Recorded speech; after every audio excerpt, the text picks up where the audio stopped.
So ayun nga mga idol. Ayun, lulusong na tayo. Lulusong na po tayo. Ayan. Kasi kanina pa ako init na init.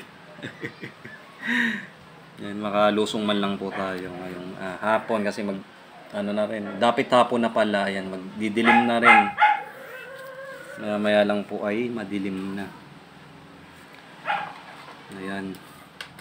Grabe, sobrang mainit po talaga.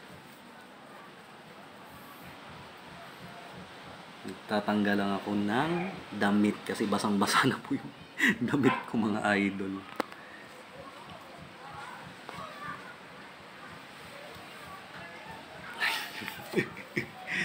Basang-basa po ng pawis dahil sobrang init po talaga kanina. 39 degrees Celsius po.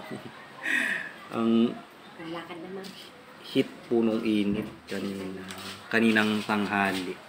Ayan, opo. Natin din.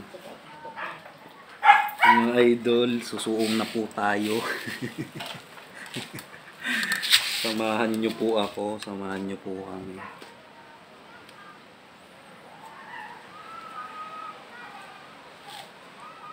Ayan po mga idol. Ayan, punta na tayo sa dagat. Ayan.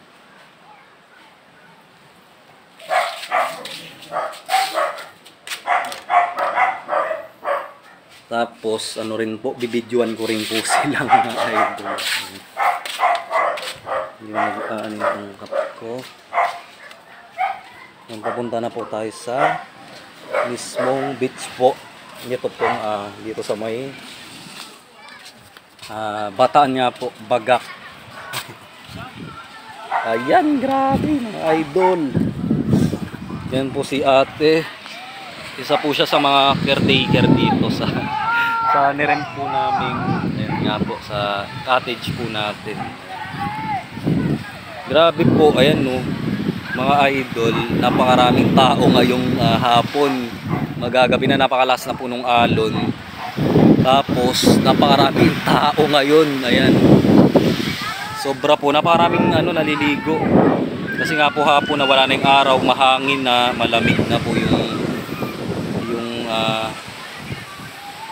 anong tawag dito, malamig na dito sa dagat kasi po, hangin nanggagaling sa karagatan, napakalakas po, preskong presko. Nandun po sila, ayan, yung mga kasama po natin. Ayan, ang layo lang po kasi nandito pa tayo sa bungad po. Grabe, ayan, ko kayo, itutur, ililibot ko po kayo dito sa buong karagatan ng Bagak, Bataan. Ayan. Ayan po. Ayan po pala sila. Ayan po yung mga kasama natin kasi iwa-hiwalay po sila. Sila Chad, sila Chu. Andun sa dulo.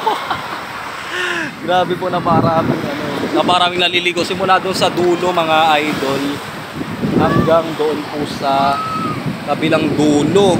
Doon mga idol. Ayan, sobrang dami po. Napakaraming naliligo ngayong dapit hapon, tsaka magdidilim na rin po kasi ayan mga idol. Nandito na po tayo sa dalampasigan mismo ng dagat nga po dito sa may Bataan, Bagak, Bataan. Ayan po. Ayan po sila. Ayan, lumubog na po yung araw. Kanina nandoon tayo. Ang ganda po nung sunset sa hapon. Ayan po. Panalo, ang lakas ng hangin, ang lakas ng alon at wave po nung dagat. Ayan. Ayan po, hanggang dito na lang po ulit po ng ating update. Mamaya na lang po ulit mga idol. Napalas ng hangin, preskong presko. Kumbaga yung init kanina, napawi naman po ngayong hapon. Kaya malamang yan hanggang mamayang gabi na po yan. Talagang sobrang mahangin at malamig po. Ayan, update na lang po ulit. Diyan lang po kayo mga idol.